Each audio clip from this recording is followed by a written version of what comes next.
Si Rahab mga utod nakasaksi nga nagbuka ang Jordan River kag ang duha ka spy nag-agi kag nabatian niya ang dagubhob sang tubig nga sila niya tingog sang Dios. Pag abot sang duha ka spy kag ako nahadlok sa inyo nga Dios.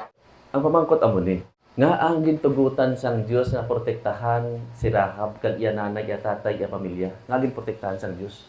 Wala gani ito sila kabalo sang Dios. Pero tungod sa pangabay ni Rahab, Brother Sir J, nagbahaton ang Diyos, gin-accept sang Diyos, nga ikaw protektahan. Pwede mo ang Diyos pangabayon, kagay ni Rahab. Hindi ka magproblema kung lapas-lapas imo panimalay. Ang iba nagahibit, Ginoo. Bawa, kung bata ako nuutod, lapas lang, dali naman dali na ng kalibutan. Ay, ang isa pinsan niya, basi masunog sa impirno. Ang problema ay imo ko galingon. Nakita ni Rahab sa duwa ka spy ang power sang Diyos. Si Rahab na-convert. Abi mo, sa tulang, kung alam mo kapukaw, bata mo, nga mga katsimbahan, kadlawan ka ni Satanas. Masiling ka, Brad, nga Siling si Satanas sa Ginoo abahaw. Kalooy, isang utod, oh. Alas niya kasagad nga, agad ya bata, nga magsimba para hindi mo sa impierno, pero sa tulang siya, ang kaluluoy, kay wala siya kabalo, sang doctrine na lungod sa tawag freedom of choice. Nga, di ba? Antes ka magtugas ng tao, ginpaira ng freedom. Sinuo siya. Sinuo ko. Nga, piliton ko, bata ko, asawa ko, magkanto simbahan. Akigan kay para magkanto simbahan. Wala na iral ang freedom. Ginlapas ng freedom. Kanlawan ka ni Satanas. Yahay, kaluoy sa iya pag-alagad kulang. Diyos gani gahatag na hilway.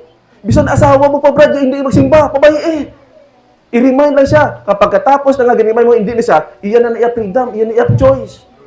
Pero kung imo ni pasanon, kanto simbahan kay dalon ta kay sa langit. Tanahon mo ni imo ko galingon, basig di kaya makapalangit. Ang imo niya, i-develop mo imo ko galingon nga makita sa asawa mo nga arang power ni Jesus Christ. Pag nakonbinsi si Rahab, ginakita ang power sang Dios, gintugot sang Dios nga iyang gidikanan, iyang pamilya, ginprotektahan sang Dios. Ginbayaw ni Jesus Christ iya nga kamot, kag nagsinggit sang mabaskog, kag nagsiling niya, Father, please, patawara ang akon hinigugma nga kaanakan.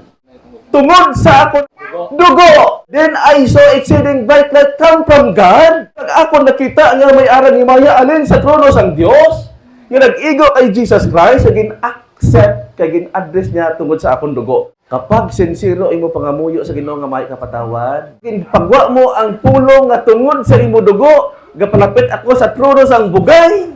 Si Satanas na perdi na. Kag inang dugo, ginula gina mismo ni Jesus Christ diri sa duta.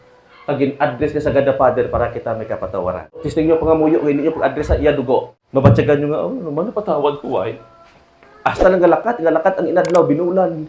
Hindi ka kumbinsido na napatawad ka. Nga kulang ang imo pagpangay patawad.